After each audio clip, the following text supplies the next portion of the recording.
Welcome back, y'all. We back. We got another episode of your favorite podcast, The Post Up, powered by Coach's Corner. I'm Coach Marcus, and I got my co-host with me, but y'all already know who they are. I'm Coach Stevie. You all know me. Excited to be back. Excited to be here for episode 4, talk what's been happening the last couple of weeks. So here we are. As Coach Quest, trying to be more consistent. So, we're trying to pump these out for you guys. We heard y'all, talking loud and clear that y'all wanted to see more. So we're trying to be more consistent for y'all. But glad to be back, episode 4. And we, ready to talk. Let's get into it. Man, let's get into it. Fellas, how y'all feeling? I feel good, man. I feel good. I mean, it's cold outside, but, we weather, put a damper on some things this past week. But, feeling good, man. Saw some good basketball. Okay. Watched some basketball at home. But, overall, just in a good mood. I feel good about today's episode. I do. Man, we back, man. It's only been a couple weeks, and we right back shooting another show. Yes. We dropped episode 3 11 days ago. Yep. And we right back shooting episode 4, man. So I'm happy about it. Coach?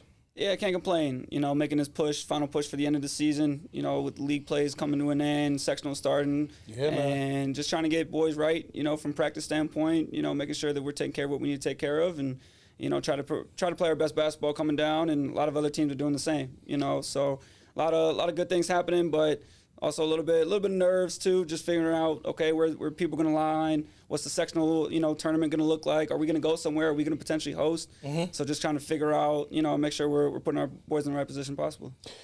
Likewise, man. Likewise with the girls, man. We trying to figure it out. Young team trying to figure it out, but I take me and my girls all day. Man, let's get into it, man. Let's get into the tip-off talk. Let's do it. Man, so what we got going, man? What we got going for the tip-off talk? You guys are making your way around a little bit, I see. Starting to go out to some games, starting to do some reports, interviewing. Appreciate y'all. How y'all like that? How that's been going? So, first and foremost, the drive, crazy drive. Went out to Wilson, and we got to see the Wilson versus Akron game over on Wednesday. Come on. That was a game. Talk about it. Good atmosphere. Electric. The crowd was into it. The players was chirping back and forth. It was a good battle. It was, 2 of the top seeds in their respective classes battling it out. They got another one the last game of the season, so that'll be a really good one to watch. Where they got to go to Akron. Wilson got the better of them, and I think Wilson top to bottom. I would love to see them lined up just against almost anybody. Like Wilson top to bottom. I mean, they got people that come off the bench that play their role. They know it. They got a big 3 there. They got a big in the middle who not, I won't even say command the paint, but they don't draw plays from. They don't do, but he is just in there like clearing space and setting the tone. Yeah, I thought it's a little. I see it from your side now. I was trying to make sure I got everything down from the the report, and I felt a little unprepared, so I was writing on. Wilson gave us a sheet of all the players. They gave us a roster. Okay. Right? And they gave us a schedule of all the winter sports athlete. I folded that up about 4 times and made a little Excel sheet on my own and started to tally rebounds and blocks. And so, it was fun in that way. It made me more invested into the game. I had to pay attention more. Okay, that was a rebound. They push in transition, trying to make a couple notes on the sideline, when something big happened. But overall, it was different for sure. But it was a better appreciation of not only what you do, but just the overall how you have to take everything in. So it was. Big facts. I love it. I told Quest on the way back, I'm gonna make an Excel sheet, have my own little document, so I can do it with a little clipboard. Me, I like hand notes a little bit easier than on the phone, but try to keep it short, sweet, concise. But yeah, also too, it was pretty good student section as well. They showed out even though in the snow, and they packed the gym. That Ryan Huck, but so here's the thing: the announcer called him Huck, Ryan Huck, but then he introduced himself as Ryan Hugh. Okay. So I don't know which one is which. Well, but if he introduced himself, I'm gonna go with you. I'm gonna go with you. Right, no, that's a fact. He's electric, clean vertical threat. I mean, he had one punch, left-handed in transition. He cocked it back a little bit too and threw it with authority, and then caught a lob in the second half off a nice little pass in transition too, where right as he crossed half court, he put the finger up. They threw it right to the spot, and he threw it down. So that's fire. In the interview, he goes, Duncan's easy for me. It doesn't really do anything for me anymore, but it gets the crowd going. I was like, well, it got everybody going, that's for sure, and got everybody out there to see. But how did the kid Seamus do against Darren? So I think Seamus really held his own. Okay. Seamus, he almost dared Darren to shoot. And, would have loved to see Darren take that jumper a little bit more. But, you know, Seamus invited him, like, to shoot. He didn't. When he welcomed him into the paint, Seamus, you know, he defended, he walled up, he, you know, played strong. Shit, they're about almost the same height. Seamus probably got a little bit more mass on him. Okay. But Seamus held his own. I want to say it was close to a double-double. I'll double-check. But he really was a threat in the paint. He made things difficult for Darren inside. And just anybody that went inside, they had to, you know, see him when they drove downhill. So Seamus is a great role player to what Aiden brings and to what Ryan brings as well. Nice. Keeping it with the small schools, man. Tapestry. I know y'all supposed to play Tapestry today. We were. Obviously, because of the weather, the game got rescheduled. Tapestry just put up 103 versus Holland. Tapestry is balling. They beat Cleveland by 50, 60 the 2 days before that. Now with Tapestry, man, I gotta be honest, I do want to see them play a little bit more stiffer competition. Sure.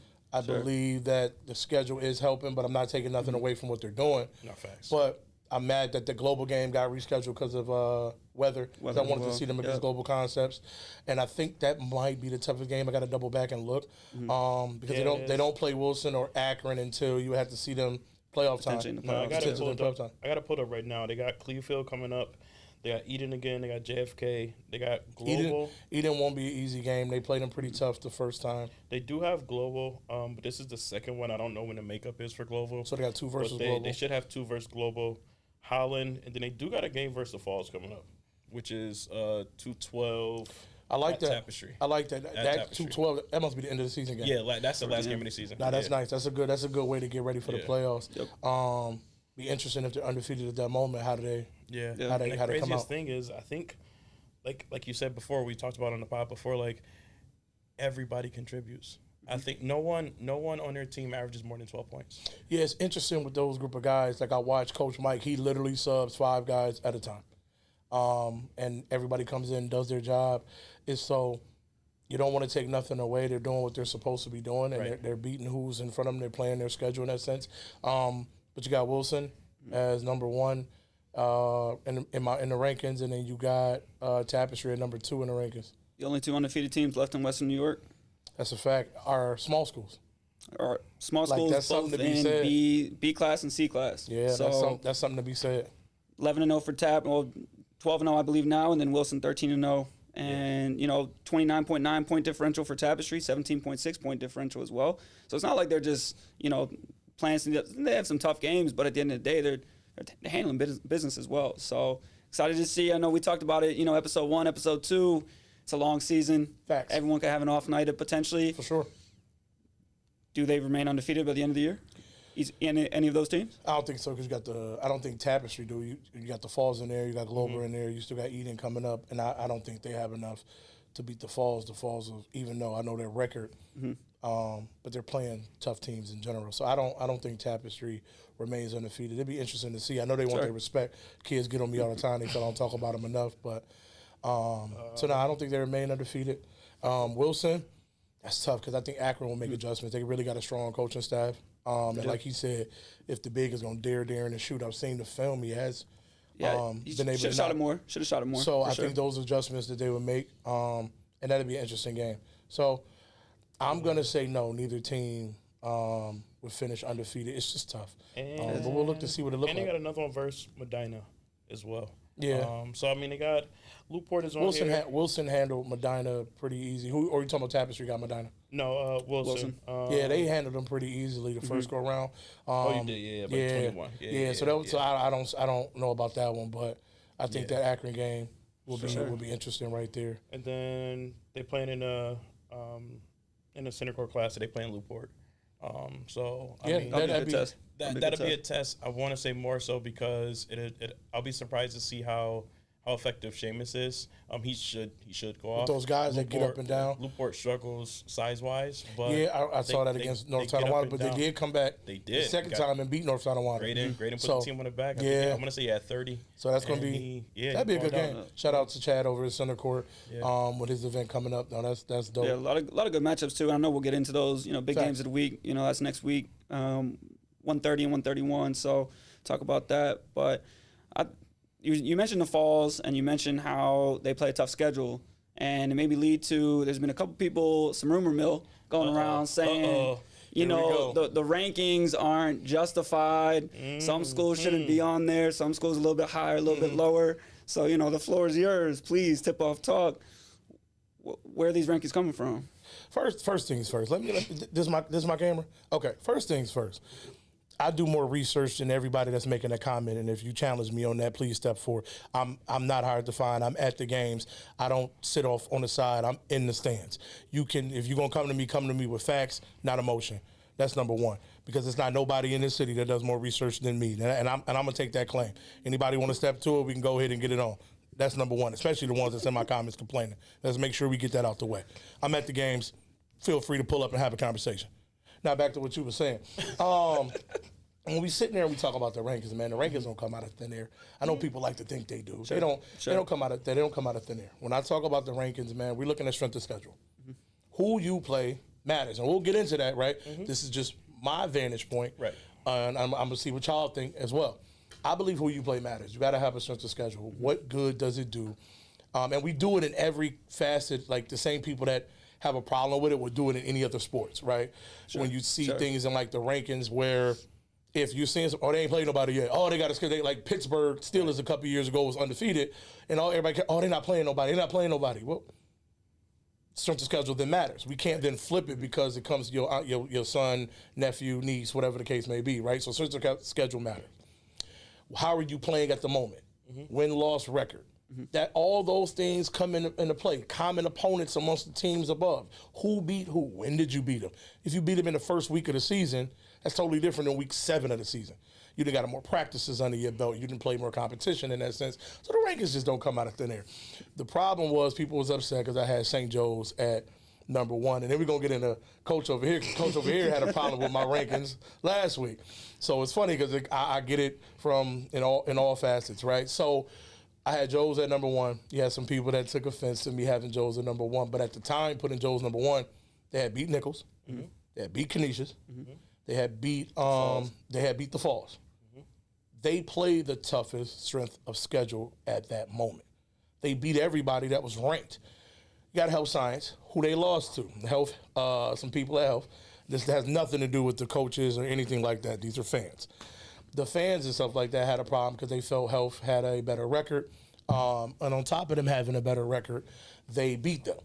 Okay, that is 100% true. No problems there. But when I line up everything else, there was nothing else there for me to go off on at that moment, right? Now, fast forward, this is where me and him going to go by. I put Health at number 1 because Joe's then turns around, they loses to St. Mary's, and Canisius end up losing to Joe's. We're not going to bump them guys over them. And as I go through the whole thing and I think about it, I had to get Health number 1. Well, why? Health did beat Joe's. They played the Falls, only lost by 1. And they're beating everybody else that they're playing handily. 30 plus, 34 plus. And then on the flip side, you got Tapestry, who's ranked number 2, and then their strength of schedule. So you have to kind of factor in a little bit of everything in that sense. Well, we go with Health number 1 in that sense because, again, St. Mary's comes around and beats Joe's, but then flips around, loses to Nichols, who Joe's beat. Canisius beats Nichols, who Joe's beat, but Joe's beat. It's just everybody's beating everybody in this specific moment. So that segues me to Coach Quest, who had a problem with the rankings because you didn't like Health at number 1. You didn't like it. Come on, talk about it. I didn't, and we almost went live. We did. We almost went live to talk about it. But we scheduled a show and said. Yes, we did, and we want to talk about it right here on the platform for everybody to see. So my issue, not with anything Health has done or hasn't done. Okay. It is more so about what Joe's has done. Okay. So first let me back up. Does one of your criterias weigh more than the other regarding head-to-head, strength of schedule, record, recent performance? Like, is there a order in which you strength of schedules first? Okay, strength of schedules first. Yep. So, with that being said, now watch. I know where you're going. I got him as soon as he go there. With that being said, Joe's, like you said, wins over Nichols, Canisius, Falls, Jamestown. They lost to Health. Yes. A month ago. Yeah, they did.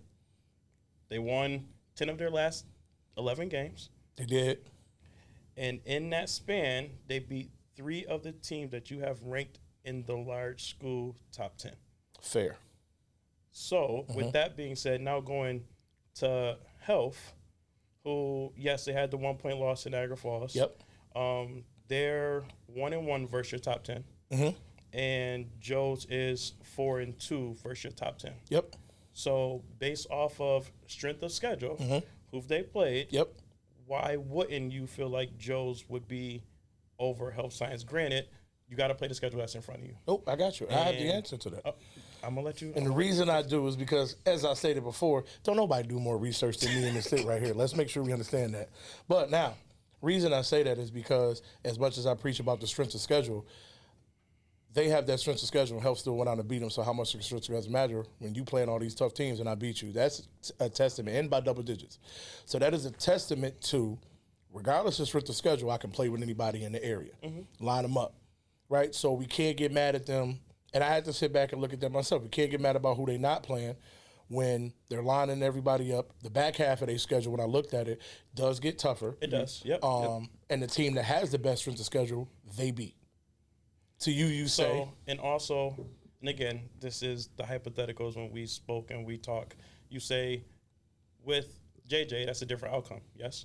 I believe so, but I can't hold that against him. That's fair. And that's a hypothetical, that is so fair. I have to remove that. That's fair. So then, when we go there, if their recent performances, because that's a month ago, like you said, now more practices have factored in. You know, your systems systems don't change, but you know now the continuity between players has grown and has shown, and so for me, and just saw Joe's last night, they do look good. And so for me, I just based off of since that loss, winning, they had a recent loss to St. Mary's, winning 10 of their last 11, which is within the last month or so, which is more recent. I felt like, and again, no slight to any of the teams, like they playing the teams that's facing in front of them. That again, this is my own personal. That Joe should have been 1, Health should have been 2, and it should have just been left for there. Would I have loved to see those 2 line it up full strength later in the season? 100%. But we know that can't happen. Well, it could. This goes back to what we talked about in episode 3, is if we have a battle for the city of Buffalo and have our own inner city championship where we all line up and play at the end of the year. And we need to be doing that, right? So that's another, we'll figure that out on our end. But I'm not mad at that. But that would be my comeback to that, is in the sense of they have that best strength of schedule and they still beat them, barring that somebody was missing. I still can't hold that against them for who didn't show up on their end. So now, segue into my next issue, and I know we got to keep things moving. Oh man, I didn't know it. See, I did homework. I did homework on the other one. He got another one. Okay. So, and again, and I kind of keep caveating this because we're just doing people we in it taking it. We take it. People take everything personal. Yes. Jesus Christ. But go ahead. We gotta have conversations, right? Because these are the conversations that go on. Strength of schedule, big thing. I get it. Also, winning has to come into play. Yes. Strength of schedule aside. Yep. I feel like there are other large school teams that should be getting some recognition. Oh, here we go. That is perfect segue. In which I feel like there are teams that are in that middle of the pack. Granted, have a tough strength of schedule, but it's not resulting in wins. So I'm just gonna rip the Band-Aid off. So now here's the funny part to you saying that. What most people don't know is when we do the show, we have a layout of the show. We each have the layout, and then we insert our own parts of the show, which is why I didn't know he was going to say this. But to that takes us to a segue. How much does competition matter? Okay. Because of that fact, we have teams, Iroquois, Newport, Grand Island, Dunkirk. Grand Island's ranked. These are non-ranked teams. Newport, Iroquois, Dunkirk, Ken West, Sweet Home. Am I missing anybody? Let me see 1 second. Hold on, because I got it here as one of my notes. Sweet Home, Newport, Dunkirk, Iroquois, Fredonia. Right, so those are teams with good records that aren't ranked. So so that goes to that. My question is, how much does competition matter, and how much should we factor that in? And when we say competition, it's not like they're playing cones, right? They're playing teams that's out there. 100%. So respect to the winning that's happened. But when we talk competition, we're talking the teams that are ranked in the state and this, that, and the third, right? Because, so what do you think, like how much does competition matter to you? 30 seconds to a minute. So competition matters, I think, to prepare you for the long run and what you want to accomplish. Okay. You want to be competitive. You want to, be able to execute when you need to down stretches by playing in these tough games, do clutch moments. So now when you get to sectionals, things are a lot easier, it feels like, because you've been in those situations. Got you. So with that being said, I feel like teams can still be ranked, but not as high due to just based off of their strength of schedule. We only got 10 spots. So fair. So Niagara Falls sitting at 6. 2-5, 2-4. 2-6. Tough strength of schedule. So they could still be in the top 10, but there's other teams who, granted, like Orchard Park. Like, and again, I get it. Like Orchard Park is ranked. The coach. So fair. So that's why I mentioned the non-ranked schools. So then if you move, let's say everybody up 1. So if you move everybody up. So 1, what you saying? Bump falls off because they only got 2 wins. I'm not saying that. I'm saying due to their strength of schedule, they still can fall in the top 10. Mm-hmm. But that should allow. So that means that. So if you move Falls down to, let's just say, you move Orchard Park up 1, you move Jamestown up 1, you move. So I do think like someone like a Will North potentially could get bumped. And you can insert off? you can insert a Fredonia, you can insert a Sweet Home, you can insert because this is something I've started with some of my research is I can't penalize the kids for the teams that are put in front of them. Okay. That is more so a coaching thing. That's more of an AD thing. We got to get to Coach. You're right, my fault. No, you good. Go ahead. How much does competition matter? Competition matters to me, I think, a lot more just because of the fact you have non-league games that you can schedule, and I think you can put a schedule together that would be more difficult. I think within that competition, I have a caveat there that is, what is the point differential of which you won or lost a game? I think that also plays a factor into the competition. So if you're playing a team, take Falls for example, 2-6, they're in 5 of those losses are 1-possession games, 2-possession games. Hence why, for me, when I see they're playing state champ, regional finalists, and they're not getting blown out, I don't want to penalize that because those teams, oftentimes when you look back, are teams that played our teams and they beat our teams pretty handily, and then the Falls is competing with them. So I do use that, but I was wondering, because with all the trouble with the not trouble, but controversy, comments, whatever with the rankings, when you look at a team, like I had kids from Sweet Home, Coach, I had kids from Fredonia, I had Dunkirk. Like I watched Dunkirk can play. And I looked, Dunkirk got a lot of juniors. They bringing that team back. I need guys up here. Schedule them next year. Because I would love for those teams to come down, which I think Chad does a great job with over at Center Court, bringing teams like that down. But where should those teams, how do you feel with those teams getting in when if you look at the competition, it may be lesser than the Falls? Because people will say that. You have an Iroquois, I think it's 11-1, 12-1. 12-1. Fredonia's 13-1 right now. They got Falls that's and both are Fredonia. I got to look at myself. I know crazy. I do the state rankings. Fredonia, I know is ranked in the state. I think Iroquois is ranked or honorable mention. Honorable mention, maybe. But the crazy thing is, so is Falls in AAA at 2-6. So that does speak to the schedule. Do you take in state rankings to factor into your own rankings as well? No, I do not. My rankings is done prior. State rankings get sent to me. Shout out to the gentleman that hooked me up with the state rankings to be able to post. Those get sent to me on a Sunday, like evening for me to post on Tuesday, and it's done from the previous. Gotcha. My stuff is like I'll be up 6 o'clock in the morning working on the rankings for tomorrow. So no, I don't factor in the state rankings that go into that because I think they're factoring in a lot of other things. Where I see more of the day-to-day with the kids and this, that, and the third. So last thing, so for you, competition matters, but with context. I take that's what I got from you. And for you? Competition matters, but I think for me, competition matters within that context is point differential. I've been doing a lot of looking into, point differential. So like take health. Health has a 34.4 point differential, right? You're taking care of what you need to take care of. do you say the same about some of those other teams who play lesser competition? Are they taking care of what they need to take care of in a way that they should? So I think competition matters for sure, though. I'm gonna put it out there on that one. Not mad at that, fellas. This was a great opening tip-off talk, man. I appreciate that, man. We got a little fiery, man. We gonna slide down to our next segment. We about to get into our hot takes.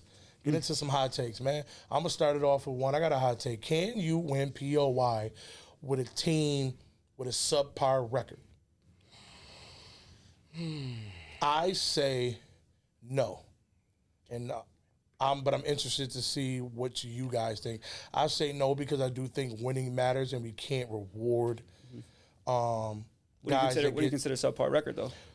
So say you're like 500, a little sure. bit under 500. So if you got 20 games in the season, you're 11 and let's say 11 and 9. 11 and 9, 10 and 10, 9 and 11. But your numbers are through the roof, right? And the reason I bring that up, we have kids playing at certain, right as of right now, you got teams that's like 7 and 4. Like take Charlie Croft, I think they're 8 and 6. I think Lockport's 8 and 6, but Charlie's killing it. Harlem has been killing it. They're 7 and 4. How much can you win POY with a subpar record? I think you can only if there aren't other players with a better record still playing at that type of level at the same time. Okay. So yes, you mentioned Charlie, you mentioned Harlem. Cam Barge is killing in the MMA, Man, but Park doesn't have the record to back up his numbers. And I want to talk about Park a little bit later because So to answer your question, I think you can if there aren't other comparable players in your league, in your section, putting up those numbers with winning records. I'm going to agree with that statement. I think it's likely if that player is exceeding the expectations far more. You take someone who's averaging, for right now, Justice Clay is averaging 35 a game, right? So if that person who's 7 and 4, let's just say goes on a run these last couple of weeks and now is averaging 37 a game, 38 a game, maybe. But I think right now there's a lot of players in that 7 and 4, 8 and 6 window that are top 10 in scoring, right? They're not the top 5, they're not the top 3, and their winning is not attributing, or their performance on the court is not attributing to winning basketball. Okay. All right, not mad at that. I was wondering because I see that you got the guys. Kind of segueing back, how much do you factor in for POY guys with winning records and good numbers versus another guy with a winning record and good numbers? How much would strength of schedule come in for you guys for that?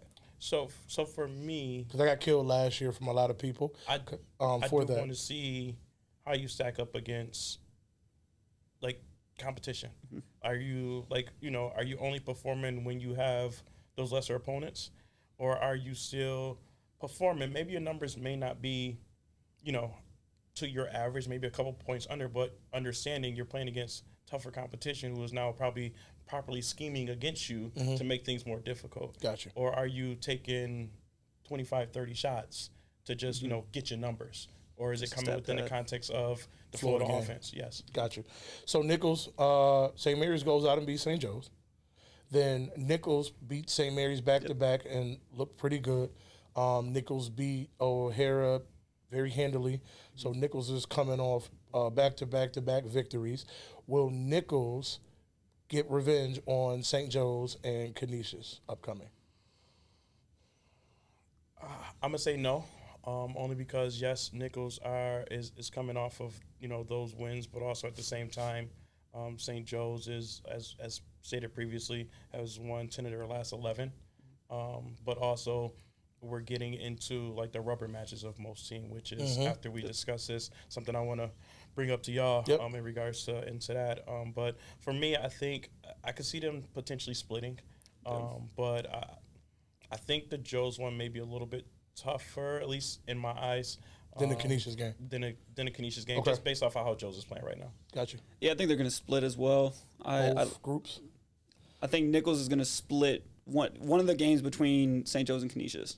So who do you think they split with, and then who you think is both victories?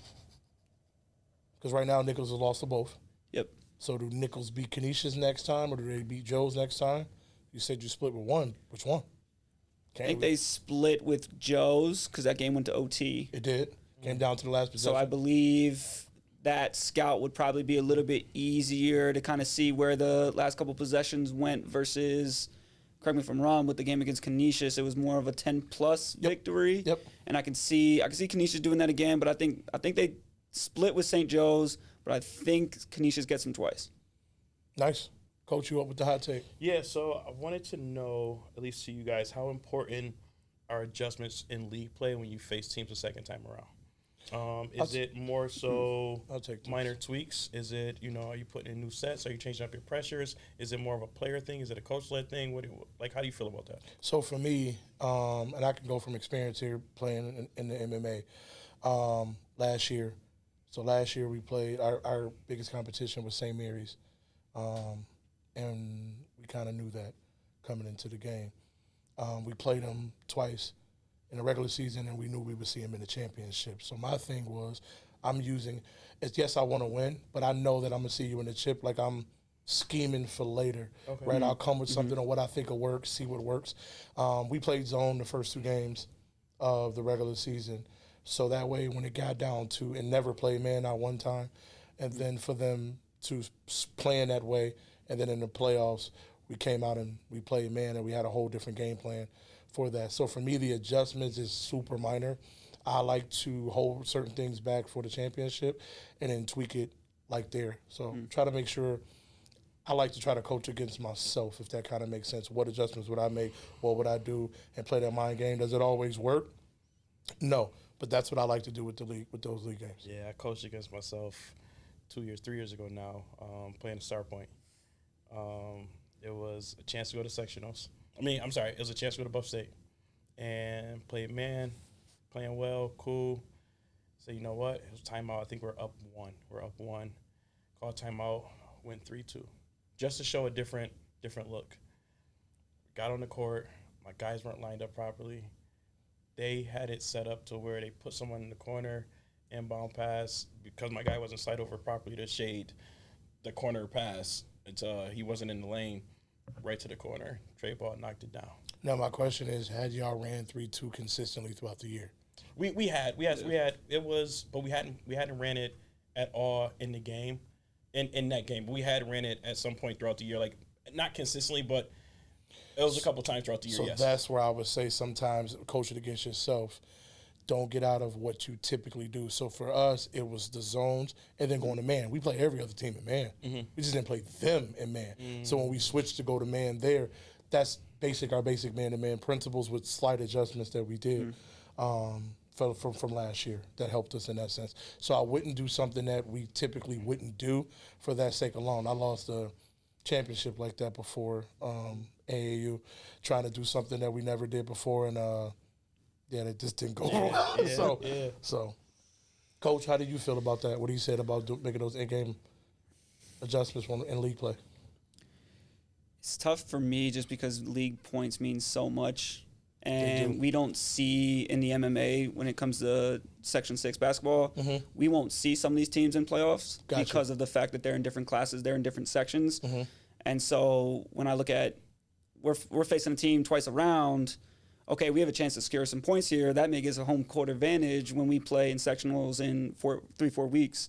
So I think in Section 6, for me, it's a little bit different. I would scheme and I would try to get those points as much as possible earlier on because, again, we're only going to see maybe one or two of those teams 3 times around. We only play in our bracket alone, Grand Island and Newport. Everybody else we won't see again after sectional play. So I think getting them points, scheming for something to be able to get those points goes a long way when, we're coming to sectional play and who's hosting, who's not, who's getting the first round bye. Not mad at that. Real quick, what's the point system that you're talking about for the people that don't know? Yeah, so each class has a certain amount of points attached to them. So the larger schools, AAA, AA, I believe, are 6 points.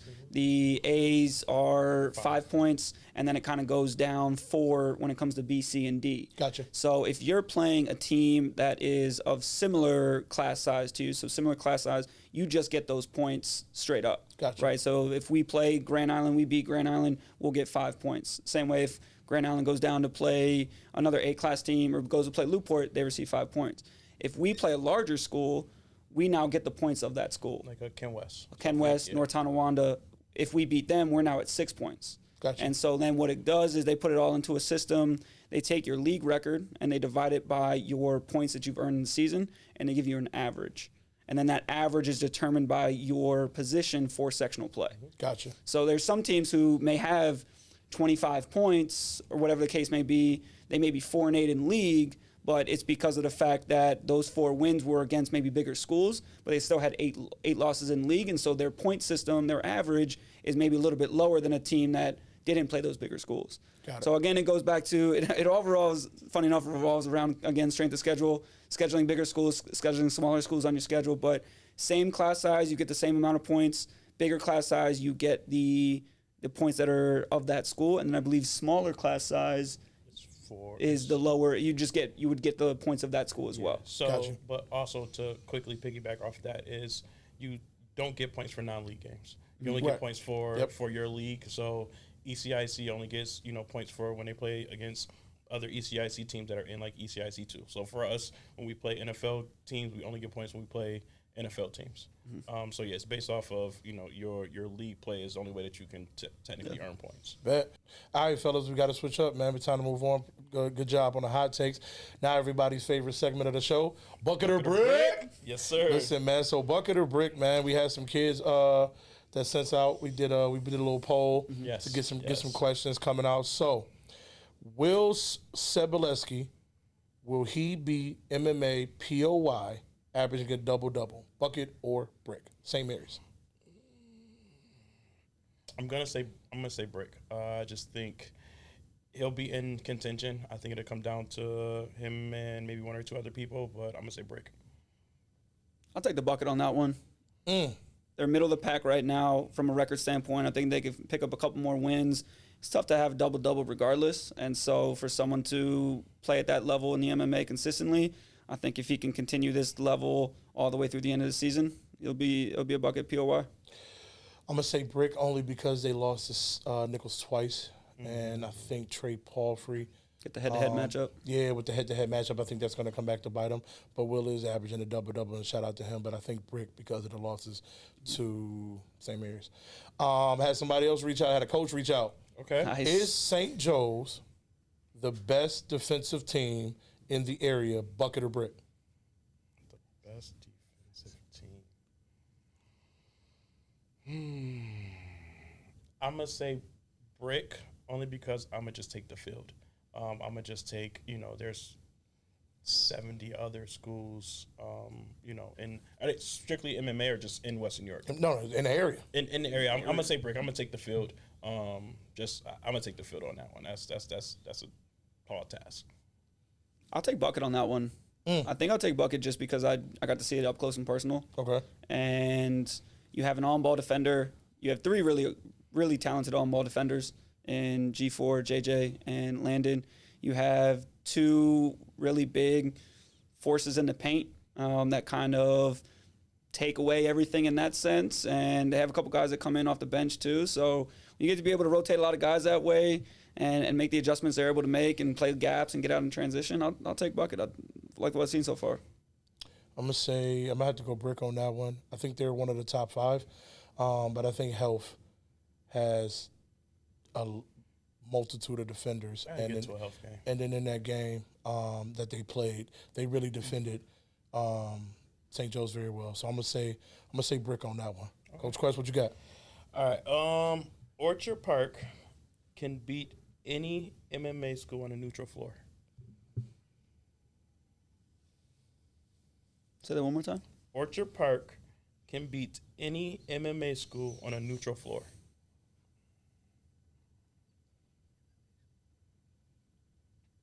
Take Brick. Okay. I Any MMA school on a neutral floor. I mean, that top 5 in the MMA is pretty tough right now. So I think I'll take the top 5 in the MMA versus OP. When you say beat, like compete or like get the victory? Get the victory against any school on a neutral site. Bucket. Okay. I like Orchard Park. Do too. I like Max. I like Max a lot. I'm really a big Max fan. Shout out to Max. He came up under Russell Kingsbury. I like Max. That was the first time I got to see him. So I'm gonna say Bucket. I like OP, and I think Coach Chris is really a good coach. Yeah, we played them last year. Good squad over there. I'm making plans potentially to go see OP versus Jamestown. So I plan on pulling up to OP. That's coming up. Is it Brady or Brody, Monaco? I want to say it's Brody. Yeah. Brody. Yeah. So I like OP. All right, one more. Let's go. Experience matters more than momentum leading into sectionals.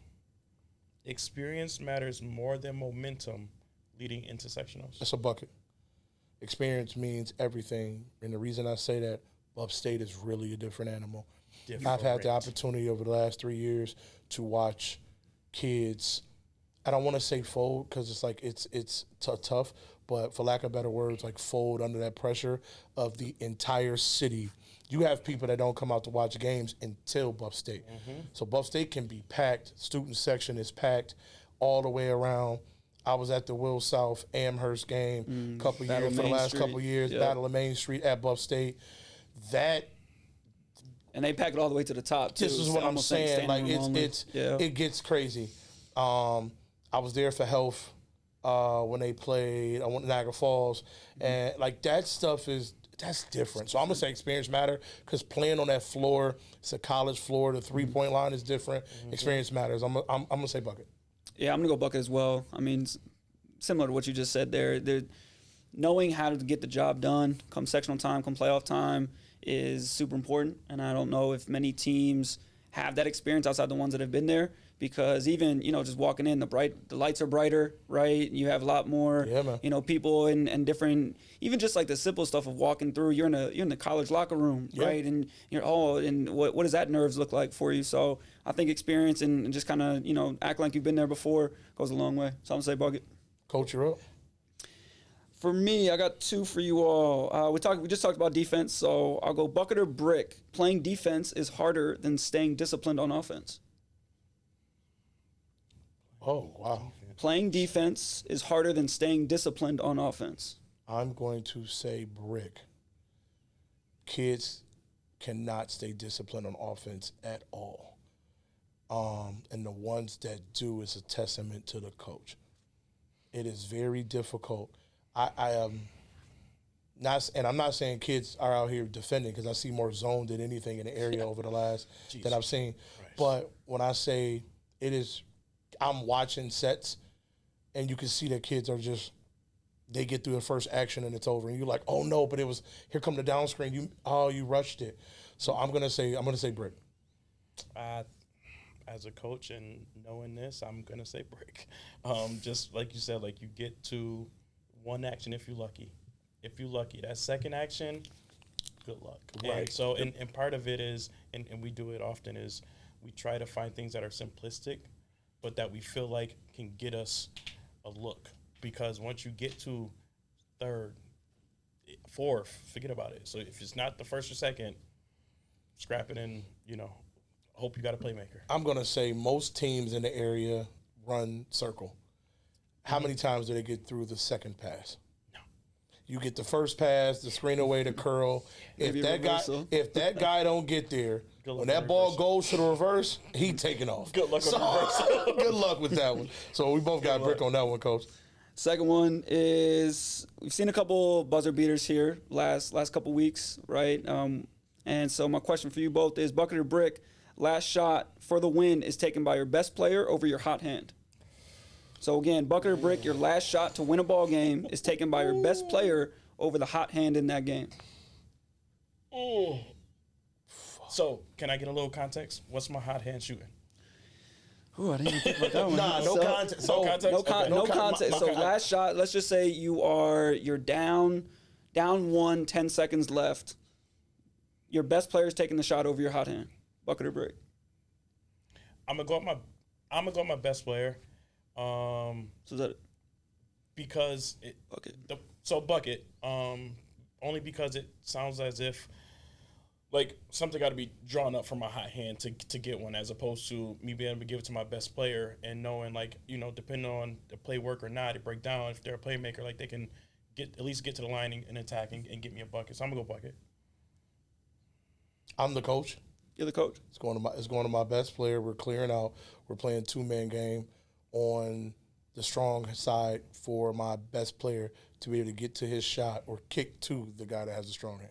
The guy's a hot hand. So I like that. I'm going to say bucket. The last shot is going to my best player, but the guy that got the hot hand is in the action. Everybody else get the fuck out of the way. And you trust in your best player to make the right read. 100%. Yeah, facts. Yeah, 100%. Okay. Because part of being the best player is being able to make those reads, and that's my job as a coach to make sure you see that 100%. and you trust your guy. 100%. Because anybody that plays, I'm cussing you clean out. You don't swing it to the hot hand. What are we doing? So yeah, coach, for you got to answer that one, bucket or brick. For me, Yeah, you didn't even answer the last one. I let you get out of it. Then I just sat here and thought about it. I'll take for the first one, I'll say brick as well. Staying disciplined on offense is just so tough. And I mean, again, we just talked about simplicity. Simplicity is key in the offensive. Some of these teams that I've watched too, they don't even run offensive sets. That's a fact. They just say, hey, look, we're going to come down. It may be an iso ball. It may be a 2-man game like you just talked about. Yep. It may be a pick and pop situation. Maybe if you're lucky, you have kind of like a down screen to get your guy open. But I'll say brick for the first one. My favorite is when they go to set the down screen and they screen nobody. They screen on nobody. It's the best, right? And then for the second question, I think I'm going to go brick on that one. And the reason to the hot hand. The reason I say that is I'm going to the hot hand. Okay. Because I like to think if the coach did their scouting report, they're going to take away my best player in some way, shape, or form. So especially if we're drawing something out, I could see the best player being used as a decoy action. Maybe they're coming through a decoy elevator for a slip to the basket, or maybe they are the ones setting a down screen for the person coming over because there's so much attention to that best player. And I think sometimes a hot hand is often forgot about. And I'm gonna go brick. I'm gonna say I'm gonna trust a hot hand and let them rock. I'm not mad at that, man. I cannot wait to be on your huddles on the sideline this season. Oh. Because come AAU, it's gonna be fantastic. I cannot wait.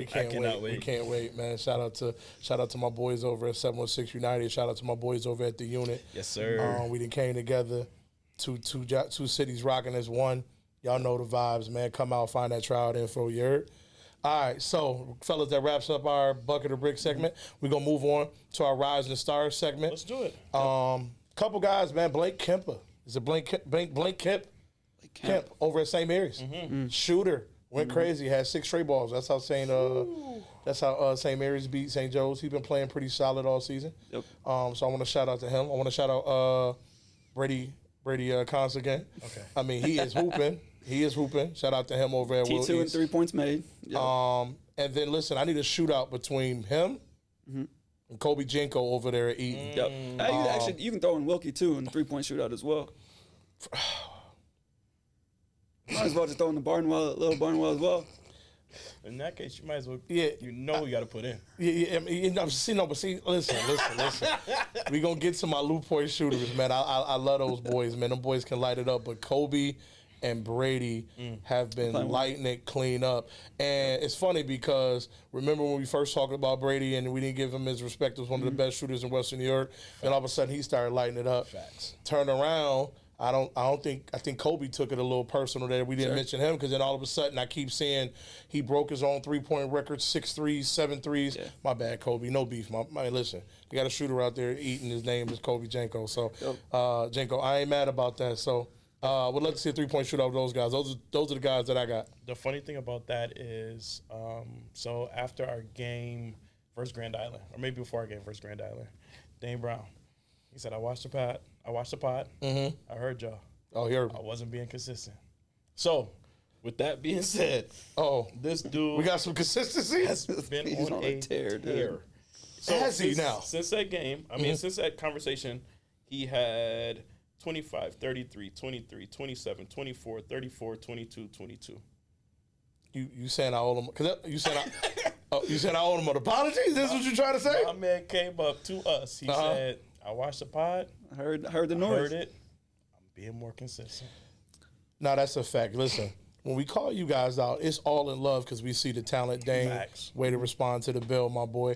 So I just had to real quick when you said like, you know, when kids call you out, but that is one thing I truly appreciate is when we go up against other schools, when we face other schools, like, you know, can we get a shout out on the pod now? Like it's a beautiful thing. But it's cool. It's great. It's cool to see. Great. It's dope. So who's some rising stars on y'all part? We see Dane had a hot streak. Dane had a hot streak, 41 points away from 1K, by the way. Oh yeah, it's coming up. Yeah, I'm not. He said he's getting it his next game and like just one game. So 40, okay. So yeah, just a little. And Yeah. then you mentioned Dunkirk earlier. I know this is a little off topic, but Kavion Tell, 55 points away from 1K ball. Yeah, for sure. For Should sure. be getting the next 2 games, I think. But rising stars for me, I got 2 guys that have been kind of making an impact outside of scoring. Okay. That are a little bit younger. So Connor Morgan in Panama. He's a 10th grader, 10.4 points per game, but Nice. 104 rebounds. So he's averaging 8.6 on the year, and he's T14 in Western New York high school sports stats for rebounding. So shout out to Connor Morgan over at Panama. Nice. And then AJ Myers over at Ellicottville. He's a 9th grader, 48 assists for a 4.36 average, T17 on the year for leading his squad over at Ellicottville as the primary ball handler. So some guys that are, you know, scoring doesn't really do it justice for them, and they're getting it done on the rebounding side, they're getting it done on the assist side. So Connor Morgan and AJ Myers, shout out to you both. I'm not mad at that, Coach. The one thing I say that I can appreciate that you have brought to the show that has helped me is the Southtowns. Climber, shout out to Climber. We'll talk about Climber in a second, in a little bit, but shout out to the boys over at Climber. But you have done a great job adding the Southtown, the Southern Tier contacts to the show. Love your research. I just wanted to give you a shout out on the pod, and I appreciate everything that you do with that. Keeping me in tune with who to watch for, who to look for. Shout out to Cattaraugus, Little Valley. As you see, they Coach, made it. Go ahead, yeah. They're my coach of the year. Their coach, I want to make sure I get his name right, because I had him down in my notes. Coach Josh Forster was 4-17 last year, Flipped it. and now he's 9-3. Yep. 9-point differential, 3rd in the league, 4-1 in league, with 3 guys in double digits. And they're ranked 10 in Coach's Corner. Yes, Top they are. small schools. Yes, sir. So shout out to sir. Coach. Shout out Coach Josh Steve, Forster. Shout out to Coach Stevie for keeping me in tune with what's going on, what to pay attention to, what to watch. Coach, who you got for your rising stars? So for me, I'm gonna take a page out of Steve. I'm gonna go out to Hamburg. They had a sophomore guard out there, Zach McDonald. Yes, sir. Shout out to Zach. yeah. Shout out to Zach. Playing Yes, real well. sir. Right now in the season, averaging 16.5 on the season. Last year, he only averaged 5 points a game. He's had an up and down season overall, but I think one of the biggest things that stood out to me is when he played Sweet Home, he had a tough shooting night. He had a tough shooting night, went 1 for 10 from the field, 0 for 6, but he stayed engaged and still had 11 rebounds. So like that's a testament to him, to his work ethic, like his shot not falling. How else can I make an impact? Granted, they lost, but like he did what he could, Kept going. on his end to to keep Not his, surprised at his that. people in there. And Zach being a sophomore, you know what I'm saying? We got some trials coming out. Yep. That's all I'm saying. Just throwing it out there. Shout out to Zach over Come there. on, come on down. So something else I want to shed a little light on Sean McGrath. Sweet Home. Over at Sweet Senior. Home. And yes, he is a senior. Right now they're on an 8-game winning streak, currently sitting at 9-2. But Sean has increased his output every single year that he's been on varsity. Sean is a workhorse. I will give him that. I've watched him over the years. Super great family. Dad is amazing. Sean is always going to work out to get better. I've watched him come up since a young pup. Shout out to him. Good. Right. He averaged 8 points his sophomore year. He averaged 11 points his junior year. I think that was more so trying to figure out a role. Sweet Home was revamped last year. They had a lot of new pieces over there. So, but They lost a lot this year too. And they did lose a lot. Yeah, a lot and of now transfers got out of the way. he's leading. It's a big senior team that they got over there, but he's leading them. I want to say he's averaging about 20 points a game right now. He's had 3 of his last 4 games. He's had double doubles. Nice. So shout out to Sean and his work that he's doing over there. And one last one is I've never seen a shot that I don't like, Mr. Brandon Singletary. Brandon is balling over at MST. Brandon is balling, so I wanted to show a little love to Brandon. Right now, he averaging 24 points, 8 rebounds, 2 assists, and 4 steals. His team is 9-3 right now. They're currently 9th in your small school standings. Yep. They still got 3 big games coming up versus McKinley, middle early, and a rematch versus Olmsted. And 2 of the 3 that he has have already beat them already. So I'm curious to see how he responds that second time around. So shout out to Brandon. Nice. Coach, we're going to introduce, we're going to wrap up that segment of our Rising Stars. We're going to introduce a new segment that we're going to do, which is going to call Keep 3, Cut 5. Let's do it. Let's do it. So we're going to do Keep 3, Cut 5. Perfect. And I'm going to give you guys some of the top rivalries in Western New York. Ooh. So top rivalries in Western New York. I'm going to give you 8. You got to tell me if you want to keep it, if you want to cut it. Got it. All right? Cool. And we're working together. We're collaborating. You and Marcus going to work together and let me know, and I'm going to keep track on here if you keep it and if you cutting it. Yes, sir. All right, cool. Right. So first one up, let's start with, let's start hot and heavy. Let's go the battle for Main Street. Wilsouth versus Amherst. Keep 3, cut 5. You keeping it or cutting it? I think, I'm going to say we keep it just because of the atmosphere that they create on a consistent basis with the student section. I'm gonna right off the bat, we keep them. We got 7 more to go. So, like, I'm not mad at we just talked about it at Buff State, how they packed it to the stands. Okay, hey, we keeping it. We keeping the battle of Main Street. Right. So we keeping the battle of Main Street. Man, he kind of crazy right off the rip. Next we going the battle for I-90, Dunkirk versus Fredonia. So I just got a chance to see that one. Mm-hmm. I'm gonna say because it's new to me. Okay. No disrespect to them. I'm okay with cutting it because it's new to me. But it does look like it's a good rivalry. But I've only been in the gym on one side, not the other. So I'm okay with cutting that one. What you think? I'll cut it with you. Yeah, I've only seen it maybe. I haven't experienced it personally. Versus, but the last one I experienced it 4 times already, 5 times already, damn near. So. Coach, you getting a little crazy. You almost a pause moment. You get crazy. I'm not gonna lie, but go ahead. We gotta. And so the next one. Next one up, we have the battle for Central Avenue, Lancaster versus St. Mary's. Cut as well. Respectfully cut. We saw it. We got to go to that game, St. Mary's Lancaster. It was. Just this year, I think it was the 3rd game of the season. Oh, you're right. That was this year. Granted, it was a Saturday, but I just felt like there was going to be more back and forth. It wasn't as packed as I thought it would be. Weather, but I think they're only like 5 minutes away from each other. So I'm going to respectfully, I'm going to say cut. I didn't realize. Okay. Next one up, we have Ken East versus Ken West.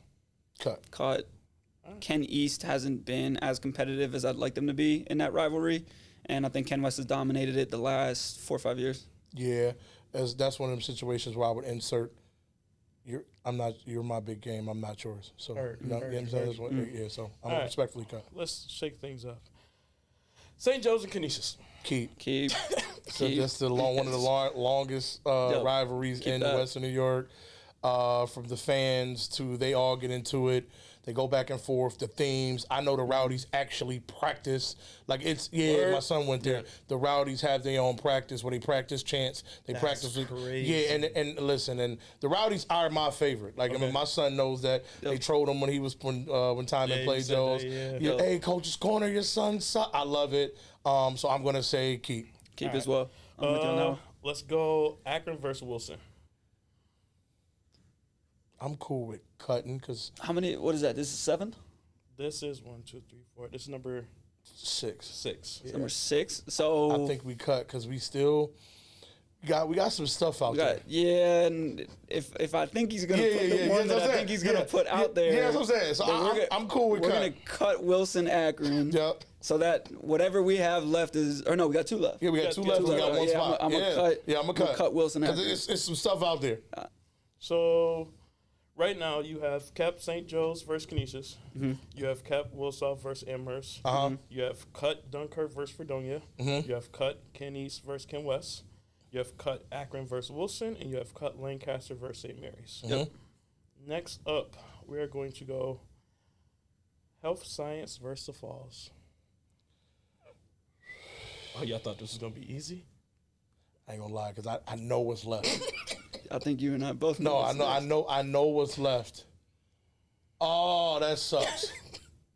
That health Falls game is different because it's two cities. The Falls come with the band. Well, even when you play at their place too, the band is just rocking. Yeah, like even when they come to Buff State. Yeah. They come to you go to their place. If playing at Villa, the town packs Villa out for health.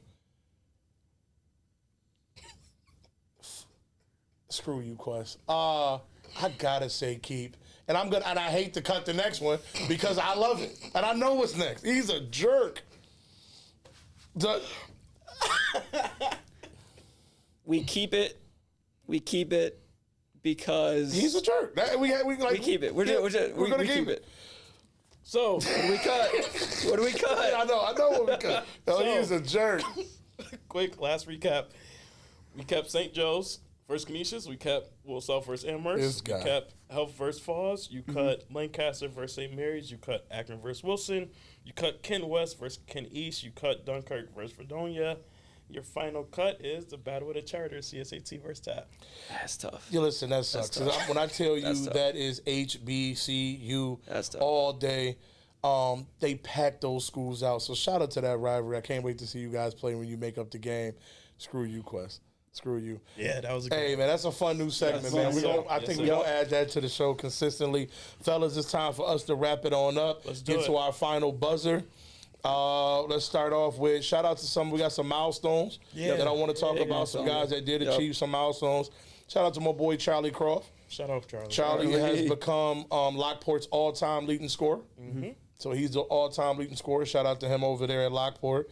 Traylon Warrior from Gowanda. He achieved his 1K points. Shout out to him over there in Gowanda. You got Cam Barge over at Park. Duffel bag. Yes, sir. He got he is. Listen, watch. He mixy. Got his 1K ball. Ben Gearstung. Gerstung over at Akron got his 1K ball. So shout out to him over there. Amir Moy, Health Science, got his 1K ball. Yes. Yeah. So shout out to Amir. We got Tapestry undefeated, man, and we shouted out Will earlier. So those were some of the things that I wanted to some milestones and some things that I wanted to get into in the final buzzer. What you guys got? I'm going to get into a couple games of the week coming up over the next 2 weeks. All right, what we got? So we got on 126, Will North at Jamestown. The get back from when Jamestown came down here. You guys went to go see that game? 127, we got Falls at McKinley.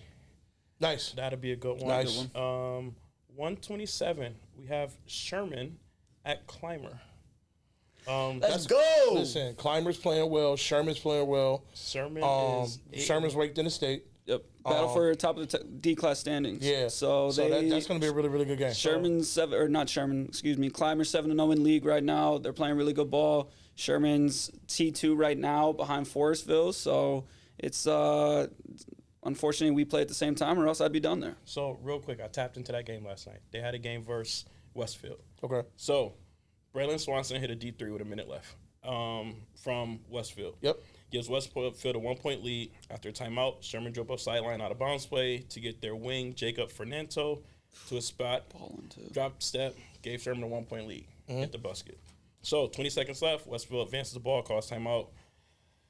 Get a shot up, rims out, offense rebound by the senior Grant Beadle, who was fouled as time expired. So now Grant's at the line by himself. Down one. Down one. Two free throws. What we do? He missed both.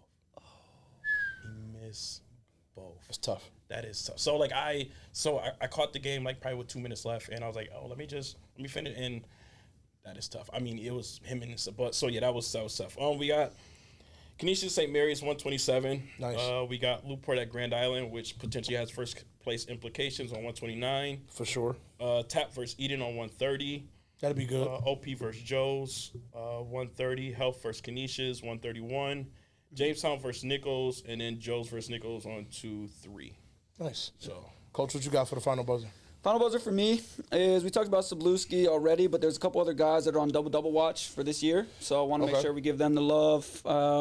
Just mentioned Grant Beadle. Grant Beadle 15 and 13 on the year. So 15 points, 13 rebounds. He's balling.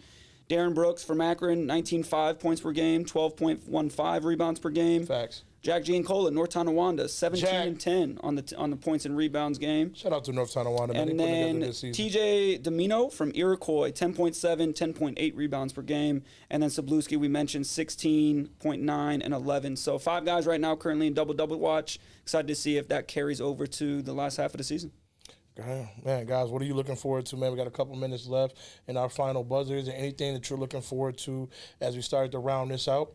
Because we'll be back next time we come back. Should be our playoff episode, unless we throw another episode in there with some things to talk about. But it should be our playoff prediction episode.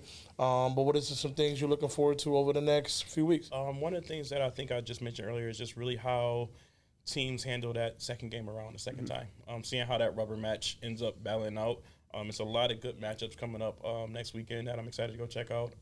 So I want to get out there and see those. But I think the real big one for me is that second time around in league play, how teams, shake things up. Coach?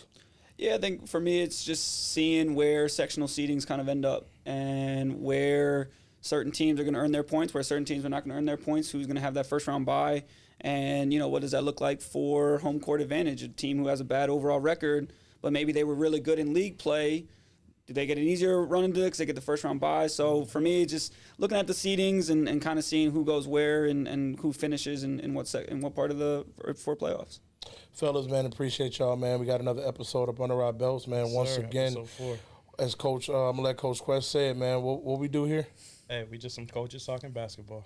Man, before we get up out of here, man, shout out to our sponsors, man. Shout out to my guy, Nathan over there at Crossbar. Sponsors our player of the game shirts. Check out some merch, man. He got our merch, as you see. Man. Coaching went and got him a hat.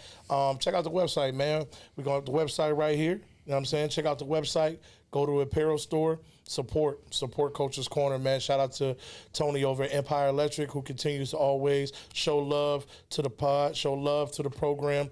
We love y'all, man. If there's some things that you want us to talk about, reach out to myself, reach out to Coach Quest, reach out to Coach Stevie, send us an email. Always remember, number one thing, y'all might get tired of it, but at the end of the day, y'all know it's true. I love y'all. We out.